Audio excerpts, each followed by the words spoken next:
kung may riding in tandem, may lustay in tandem, pareho lang sila. Yung isa winaldas ang pera, puro peke ang resibo. Yung isa naman, isiningit ang budget, peke naman ang proyekto. Ipinamudmud lahat sa kaalyado. Tandaan nyo ang mga mukha ng mga kawatang yan. Kawatan, kawatan, kawatan, kawatan, oh, kawatan! Pag-usapan naman natin kung ano sinabi ni Sara Duterte tungkol sa ipinagmamayabang na San Juanico Bridge ng ating mahal na Pangulo. Subalit sa kanya, mas bida pa rin ang China. So, ano masasabi nyo mga kalods? Diba? Ano ba? San Juanico Bridge. Tourist spot daw ang San Juanico Bridge. Alam niyo ba gaano kahaba ang San Juanico Bridge? 2.6 kilometers. Sobrang irritated ako. Paano naging tourist spot ang 2.6 kilometers na bridge? Ang bridge sa China, papunta sa Shenzhen, papunta sa Macau, papunta sa Hong Kong. Gaano kahaba? 264 kilometers. Yun ang tourist spot. Yun ang modernization. See? Parang may naamoy ako hindi maganda. Baliw. Oh, no, no, no, no.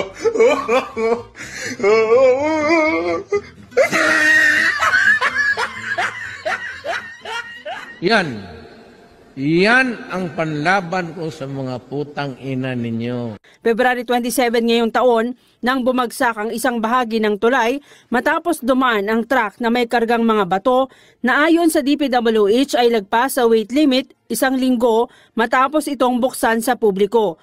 Lumitaw naman sa investigasyon ng Senado na 2018 pa, nakitaan na ng cracks ang segment 8 ng tulay mula sa bakal hanggang konkreto na ayon sa DPWH questionable na ang integridad pero 2022 pa nakapagsagawa ng retrofitting.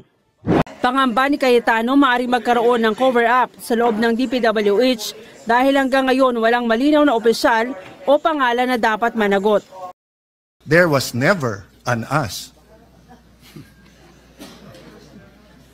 There was never an us. This one's for you, Boy 10K. Anong sabi mo nung panahon na ikaw ay lumalabang pagkabisi versus ating mahal na Pangulong Bongbong Marcos? Ito, pakinggan nyo. Uulitin natin kung paano sila nanalo. Pero pag nagnakaw ka ng malaki, magiging congressman ka. Pag mas malaki ninakaw mo, magiging senador ka. I was just wondering, kasi sinasabi ni Senator Alan, pagka malaking ninakaw mo, maging congressman, mas malaki maging senador. Is that how he became congressman? Is that how he became senator? That's not how I became congressman. It's not how I became senator. Senator Raffy Tulfo, ano ba masasabi nyo sa nagagawa ng ating mahal na Pangulong Bongbong Marcos? Ayan, makinig po kayo. Well, of course, babanggitin ni PBBM yung kanyang mga accomplishment and sa nakita ko, marami na siyang nagagawa. For me, if you'll ask me, how would I rate him? Kasi marami nang tumatawag sa akin, at least nandito na kayo mga taga-media. I think he's doing an excellent job. Kung i-consider natin na meron naman siya mga minana na mga problema from previous administration, pero despite that, unlike his predecessor na sinisisi yung pinagmanahan niyang problema, yan ang gusto ko kay BBM, hindi siya naninisi. Hindi niya sinasabi, kaya naghihirap tayo ngayon, kaya nagkakaroon itong problema ngayon dahil sa previous administration, dahil sa previous president. He's not like that. He continues doing what he thinks is good, is best. At ang nakita kong magandang accomplishment niya, marami siyang mga ginawang trip sa iba't ibang bansa. And because of that, marami siyang naitap na maging economic partners natin, investors, which is good. So hanggang dito na lang ulit. Ito si Mar TV. Sana suportahan niyo ulit ang aking channel. Manatili tayo, natapat at totoo. Makinig sa mga nagsasabi at nagpapakalat ng totoong balita. Lalo na sa social media. Huwag basta-basta maniniwala. Lalo na sa mga didilis na nagpapakalat lang ng fake news.